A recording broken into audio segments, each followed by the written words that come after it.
ठीक है। अब सोचो ये x प्लस वाई 0 होगा, कब होगा? आपसे पूछे कि x प्लस वाई बराबर 0 कब होगा, यदि दिया गया है कितना बराबर 0, इफ इतना बराबर 0, और इसमें भी दिया गया है कि इफ इतना बराबर क्या है 0 है। तो आपसे पूछे कि x प्लस वाई 0 कब होगा, अब बताओ। x प्लस वाई 0 तभी होंगे, ये x प्लस वाई 0 तब बनेंगे बाबू जब ये दोनों क्या होंगे, आपस में पहले इक्वल होंगे। पहला बात समझो, ये दोनों क्या हो कि देन x बराबर y हो और दोनों का चिन्ह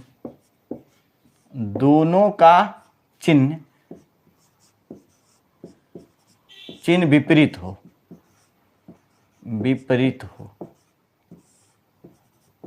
बस बात समझ गए। x और y दोनों क्या हो, बराबर हो, x और y क्या होंगे, आपस में बराबर होंगे, लेकिन दोनों का चिन्ह क्या होगा, विपरीत होगा। अब देख लो भाई, दोनों का चिन्ह विपरीत, अगर मान लो x और y बराबर हैं, इसका मतलब x के जगह पर अगर आप 5 रखते हो तो y के जगह भी क्या रखना पड़ेगा, 5। अगर इसको, ये x है, ये हमारा क्या है, y है, ये चिन्ह प्लस है, ये x का वैल्यू डिनोट किया, ये किसको, y का। हमने बोला कि अगर x का अगर चिन्ह प्लस रखना चाहते हो तो कन्फर्म है कि y का चिन्ह क्या रखना पड़ेगा आपको, माइनस। तो ये रिजल्ट क्या दे देंगे, 0। इसका मतलब LHS और RHS क्या है, आपस में बराबर है। दूसरा कंडीशन, या x का जो मान 5 आपने रखा है तो इसको माइनस रखिए, तो y के वैल्यू को क्या रखना पड़ेगा, +5 रखना पड़ेगा, तो भी आपका रिजल्ट क्या होगा, 0 आ जाएगा, तो भी ये क्या करेगा, संतुष्ट करेगा। लेकिन यहां की मैं बात करूं तो देन ये तभी संभव है बाबू, यह तभी संभव है जब x स्क्वायर क्या हो, यहां पे ऐसे लिखना, यह तभी संभव है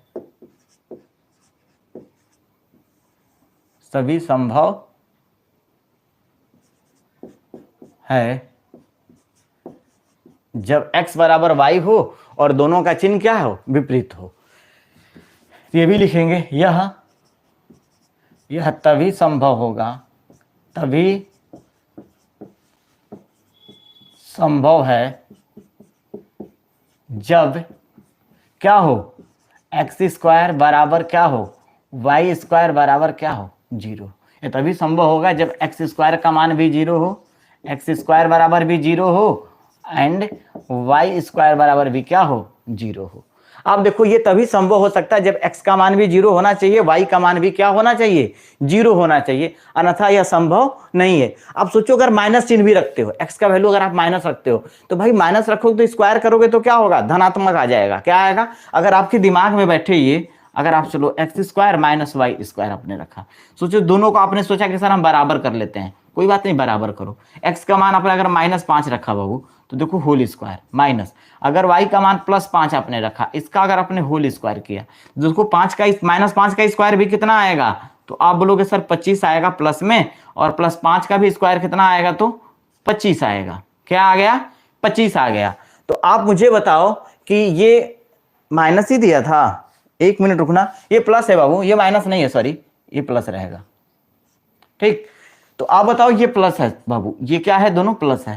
देखो तो प्लस प्लस दोनों आ गए, ये संभव ही नहीं है, ये क्या है, संभव नहीं है।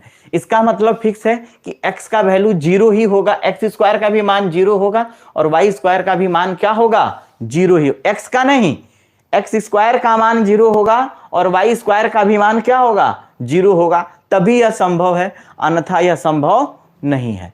और y स्क्वायर का मान भी क्या हो जाए, 0 के बराबर हो जाए। अगर कोई कहेगा सर माइनस लेंगे तो माइनस लेंगे, स्क्वायर करेंगे तो प्लस हो जाएगा बाबू, यहां भी स्क्वायर करेंगे तो प्लस का प्लस, देखो +25 + 25 तो +50 आ गया ना बाबू, कितना आ गया, +50 आ गया, जो कि नॉट इक्वल टू 0, 0 के इक्वल नहीं है।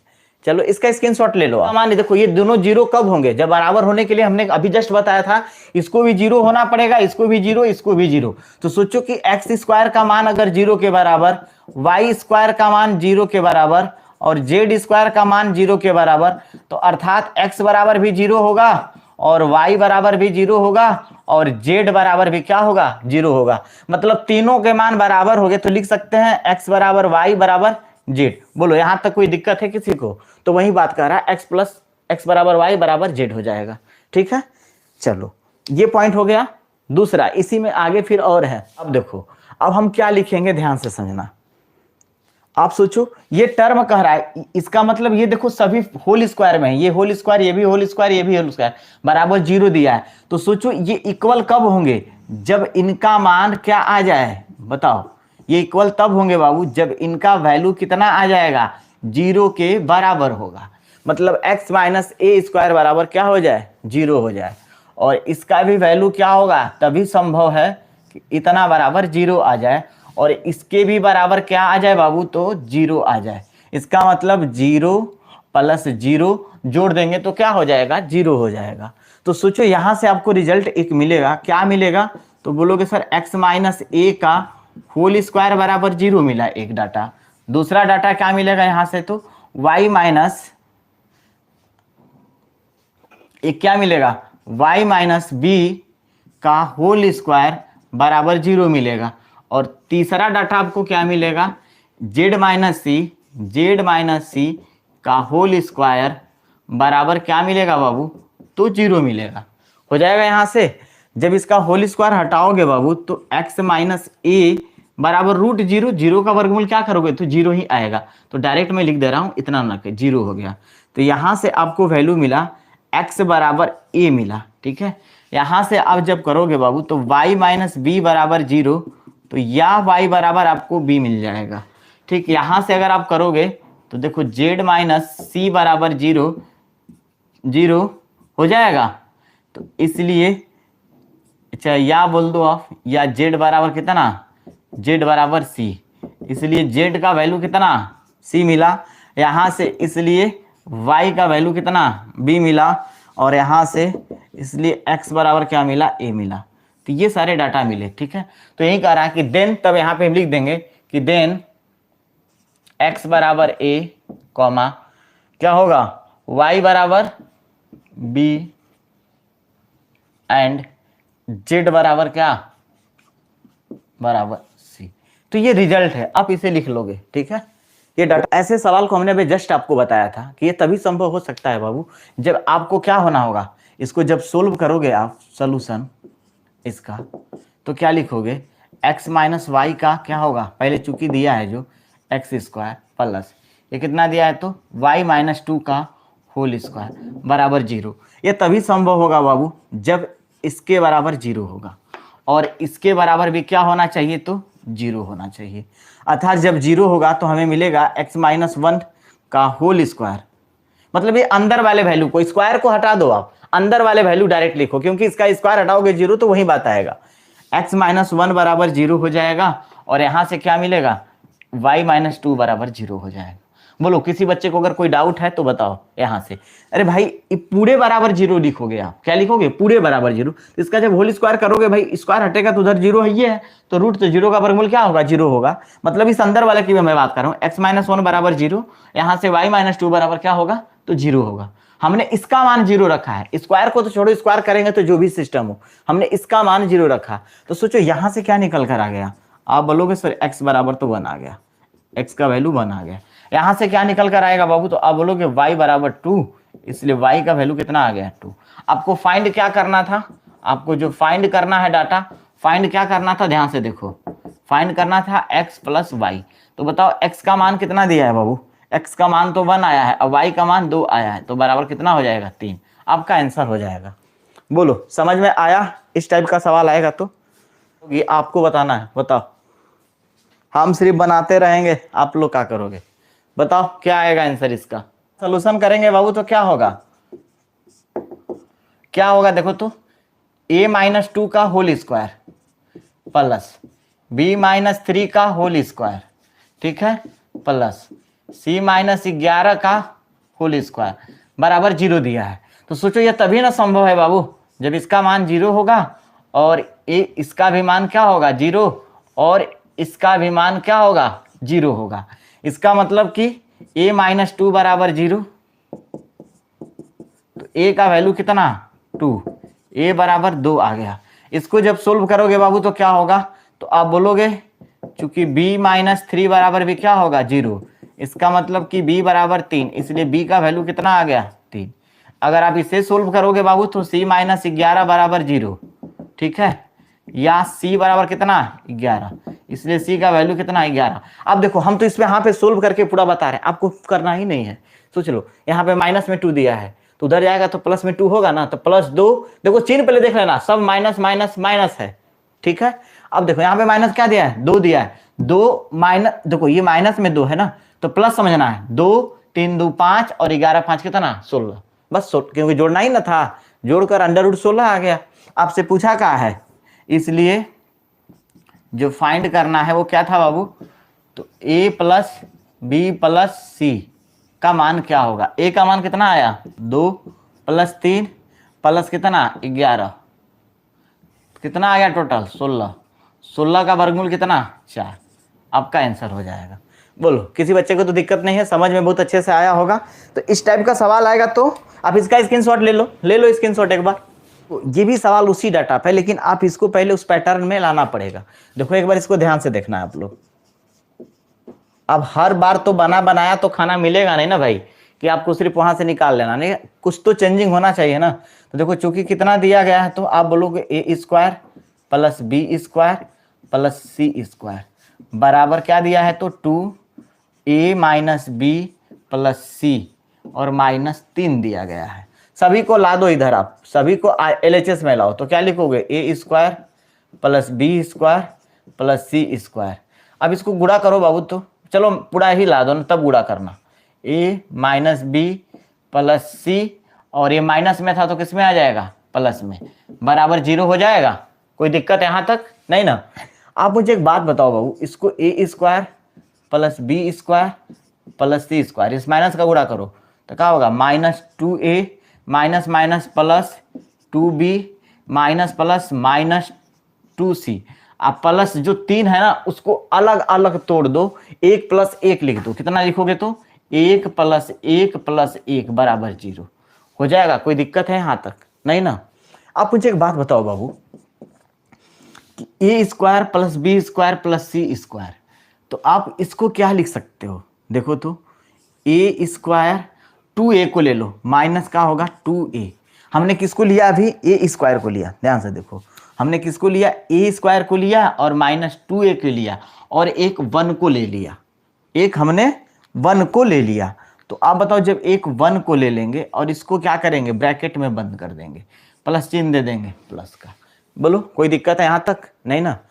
अब हम क्या करेंगे बाबू, अब एक b² को लेंगे, किसको लेंगे तो b² को लेंगे, यहाँ पे b², और माइनस में किसको लेंगे बाबू, तो क्या इस हम रंग बिरंगे लिखने में खुदे क्या लिखेंगे, पहले हमने अब b² को लिया और माइनस, अब माइनस किसको लेंगे बोलो, माइनस लेंगे कि +2b है तो +2b लेंगे, क्या करेंगे यहाँ पे +2b को ले लेंगे। अब जब +2b को लेंगे बाबू, यही ना +2b, तो इसको हमने क्या कर दिया, ले लिया 2b को, ठीक है, ये 2b है, और हमने एक प्लस और ले लिया, एक प्लस इधर ले लिया, मतलब इस प्लस को भी ले लिया। अब इसको भी हमने ब्रैकेट के अंदर बंद कर दिया। बोलो कोई दिक्कत है यहाँ तक। फिर हमने क्या किया बाबू, प्लस का चिन्ह दिया। अब क्या बच्चा है, देखो c² है, तो c² को हम लेते हैं, क्या लेते हैं तो c² को। अब इस c² को लेंगे, तो चलो यहाँ पे हमने लिख दिया c²। अब उसके बाद देखो 2c वाला टर्म यहाँ पर है, c वाला टर्म एक कहाँ है, यहाँ पर है, तो इसको भी मैंने लिख दिया -2c, माइनस क्या ले लिया 2c ले लिया, ठीक है। अब एक प्लस वाला 1 था, इसको हमने ले लिया, तो देखो ये -2c है, -2c और +1, कोष्टक बंद कर दिया, बराबर 0। बोलो इतना लिख लोगे कि नहीं लिख लोगे, यहाँ तक दिक्कत है तो बताओ। स्क्वायर, इसको इतना आप लिख सकते हो क्या, बोलो। तो आप बोलोगे सर यहाँ माइनस है तो a - 1 का होल स्क्वायर कर सकते हैं क्या, भाई करो ना। a + b का होल स्क्वायर फॉर्मूला क्या होता है, a + b, देखो a + b का होल स्क्वायर बराबर फॉर्मूला होता है a² प्लस क्या होता है 2ab प्लस क्या होता है b²। तो देखो a के जगह पे क्या है, वह a है, तो a का होल स्क्वायर हो जाएगा a²। b के जगह पे क्या है बाबू, और उसके बाद प्लस 2ab, तो देखो b के जगह पे क्या है 1 है, तो 2 और 1 का गुणा करेंगे तो 2 में, तो 2 ही आने वाला है, और 1 तो क्या हो जाएगा 2a आ गया ना यहाँ पे। तो इस टर्म में इतना को इतना हम लिख सकते हैं। इतना वाले को क्या लिख सकते हो आप, तो बोलोगे सर इतना को, देखो सब प्लस में है, इसका मतलब इसको b+1 का होल स्क्वायर कर सकते हैं। ठीक है, इसको क्या लिख सकते हो सर, इस माइनस में 2ab है, अरे भाई 2ab क्या है माइनस में है, तो इसको आप क्या लिख सकते हो, तो बोलोगे सर c-1 का होल स्क्वायर लिख सकते हैं। ठीक, बराबर 0 हो जाएगा।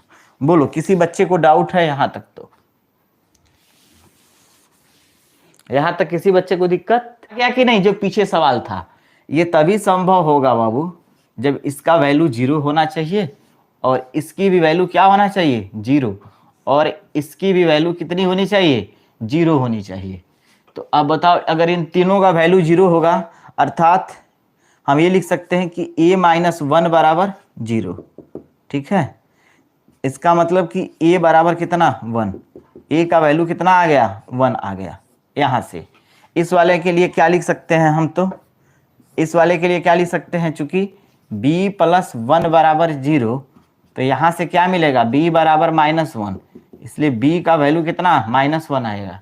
यहाँ के लिए क्या लिख सकते हैं, तो बोलोगे c-1 बराबर सर 0, तो यहाँ से मिलेगा c बराबर 1, इसलिए c की वैल्यू कितना 1 आ गई। आपसे फाइंड क्या करना था, डाटा फाइंड जो करना था, देखो फाइंड क्या करना है, तो a - b + c। आप मुझे बताओ a का वैल्यू कितना है, आप बोलोगे सर 1 है, माइनस b की वैल्यू कितना है, तो बाबू अच्छा देखो यहाँ -1 होगा, याद रखना गलत हो जाता है अभी जस्ट, ये -1 है, तो पहले माइनस है कोष्ट में लिख दो, प्लस c का वैल्यू कितना है +1। अब बताओ 1 माइनस माइनस गुणा करेंगे तो +1 +1 बराबर कितना 3। आपका फाइनली आंसर कितना आ जाएगा, तो 3 आ जाएगा। बोलो किसी बच्चे को अगर डाउट है तो बताओ। आ जाओ यार, सवाल बहुत इजी है, थोड़ा सा ध्यान से दोगे तो बन जाएगा। देखो कैसे बनेगा, ऐसा सवाल जब भी आए तो बनाने का तरीका क्या होगा, क्योंकि हमें क्या दिया था, देखो इधर अब मत बनाओ, इधर देखो ध्यान से, x + y प्लस कितना z-1 पूरे का कितना दिया है, तो q प्लस क्या दिया है, और बाबू z प्लस x - y - 2 और पूरे का होल स्क्वायर। ठीक है, प्लस फिर कितना दिया है, तो z प्लस y - x -4 और पूरे का होल स्क्वायर बराबर 0। हमने आपको अभी जस्ट बताया था कि यह तभी संभव हो सकता है बाबू, ये तीनों इन मतलब तीनों टर्मों को जोड़ने पे 0 तभी आ सकता है जब इतना बराबर क्या होना चाहिए, तो 0 होना चाहिए, और इतना का भी वैल्यू क्या होना चाहिए। देखो अभी जो बच्चा लास्ट में जुड़ा होगा ना, अभी उसको समझ में नहीं आएगा, इसलिए बोलते हैं शुरू से जुड़ा करो। ये कंसेप्ट हमने बता दिया है, अब समझते रहना फिर आप लोग। ये 0 बस इतना जान लो कि ये तभी संभव हो सकता है जब इसका भी मान 0 होना चाहिए, इसका भी मान 0 होना चाहिए, और उस टर्म का भी मान क्या होना चाहिए 0 होना चाहिए बस। और क्यों होगा इसके पीछे मैंने वीडियो को जब पूरा देख लेना, क्लास खत्म हो गया तो जाकर पीछे देख लेना। ठीक है, तो जब ये 0 होगा बाबू तो मुझे क्या मिलेगा, ध्यान से देखना, एक मिलेगा x + y और प्लस कितना z बराबर -1 बराबर 0 मिलेगा। ठीक है, एक कंडीशन। दूसरा एक आपको क्या मिलेगा, जब इसको सोल्व करोगे तो फाइनली आपको क्या मिलेगा, ये x + y + z बराबर -1 है तो उधर जाएगा तो +1 हो जाएगा, क्या हो जाएगा +1 हो जाएगा। यहां तक एक डाटा ये मिल गया, याद रखना पहला। आप इसको चाहो तो इक्वेशन फर्स्ट कर देना, इक्वेशन फर्स्ट, कोई दिक्कत। दूसरा डाटा क्या मिलेगा, तो आप बोलोगे कि चूंकि सर हमको ये डाटा मिलेगा, दूसरा डाटा मिलेगा कि z प्लस x - y - 2 बराबर 0। ठीक है, तो यहां से जो हमें डाटा मिल जाएगा क्या मिलेगा, वो तो z प्लस x - y बराबर 2, ये इक्वेशन 2 हो जाएगा। ये इक्वेशन क्या होगा 2 हो जाएगा हमारा। तीसरा जो हमें रिजल्ट मिलेगा तो क्या मिलेगा, ध्यान से देखना, तीसरा जो मिलेगा बाबू तो ये मिलेगा, चूंकि z प्लस y - x - 4 बराबर 0, तो यहां से क्या मिल जाएगा हमें z plus Y minus X बराबर 4। Equation number 3। अब तीनों इक्वेशनों को क्या करो ना, आप जोड़ दो। क्या करो, यहां पे जोड़ दो। देखो, from first plus second plus third, तीनों को जोड़ोगे तो क्या मिलेगा? देखो, तीनों को जोड़ोगे तो क्या मिलेगा? पहला समीकरण क्या था? तो x plus Y plus Z बराबर 1। दूसरा समीकरण क्या था? ये था, देखो, Z plus X minus Y, ठीक है, माइनस वाई बराबर क्या मिलेगा बाबू? तो आप बोलोगे Z plus X minus Y बराबर 2। आपने क्या रख दिया? 2। तीसरा समीकरण देखो क्या है, तो आप बोलोगे sir Z plus Y minus X बराबर कितना है? तो 4 है। अब इन तीनों को बोले हैं जोड़ने के लिए, तो तीनों को जोड़ो। देखो, यहाँ पे माइनस एक्स है, यहाँ पे प्लस एक्स है, खत्म हो जाएंगे। नहीं समझ में आया? इसको ऐसा करो, ब्लैक वाले से काटो, कट जाएगा, ये कट जाएगा दोनों। अब सोचो y प्लस में है, यहाँ y यहाँ माइनस में है, कट जाएगा।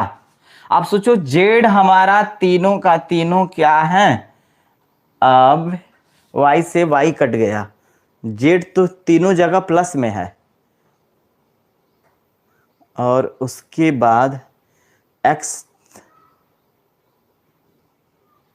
सही लिखे हैं ना बाबू? देख लेना सवाल, x plus Y plus Z, X plus Y plus Z minus 1 plus Y plus Z, X plus Y Z, ठीक है। Z plus X minus Y, Z plus Y minus X बराबर 4 है, ठीक है। तो यहां से अगर क्या मिला देखेंगे हम, तो देखो जेड ए प्लस में है, ये प्लस में है, ये प्लस में है, तो इसका मतलब कि मिल जाएगा 3z। क्या मिलेगा? तो 3z मिलेगा, यहाँ पे मिलेगा 3z। अब देखो यहाँ पे x है, ठीक है, x वाला टर्म तो एक ही बचा है ना बाबू, तो सिर्फ हम क्या लिख देंगे? x लिख देंगे, x लिख देंगे, ठीक है। और उसके बाद फिर क्या मिला हमको? x वाला टर्म तो एक ही बचा था, और y वाला टर्म क्या बचा? एक प्लस y बच गया, प्लस y। अब इसको जोड़ो तो 4 2 6 1 7 आ गया। कितना आ गया? तो 7 आ गया, 7 आ जाएगा। ये 3z कहाँ से आएगा बाबू? 3z तो फिर तो कटेगा ही नहीं, कटेगा। देखो, इस सवाल में सुधार लो, सवाल में स्प्रिंट है बाबू, ठीक है, क्योंकि उसमें हो ही नहीं सकता है, आंसर तब आएगा ही नहीं। इस वाले टर्म को माइनस कर दो बस, इसको क्या करो आप? माइनस करोगे तभी बनेगा, नहीं तो नहीं बनेगा, ठीक है। फिर नहीं, सोल्व ही नहीं हो पाएगा। इसको भी क्या करना पड़ेगा आपको? तब माइनस करना पड़ेगा। क्या करना पड़ेगा? माइनस करना पड़ेगा, ठीक है। अब सवाल को सोल्व करोगे तो शायद बन जाएगा, ठीक है। यहाँ से क्या हो जाएगा? ये भी माइनस हो जाएगा, आपका डाटा माइनस में, तो यहाँ पे भी क्या होगा? माइनस में होगा। देखो यही ना है, सवाल अगर मिसप्रिंट लिखा जाए तो दिक्कत हो जाता है। तो यहाँ पे क्या करना पड़ेगा? आपको माइनस करना पड़ेगा। यहाँ पे क्या करना पड़ेगा? माइनस करना पड़ेगा। बस अब हो गया, इस जेड से माइनस जेड से प्लस जेड खत्म हो गया, बच गया ओनली क्या बचा है? अब देखो इसमें क्या बचा?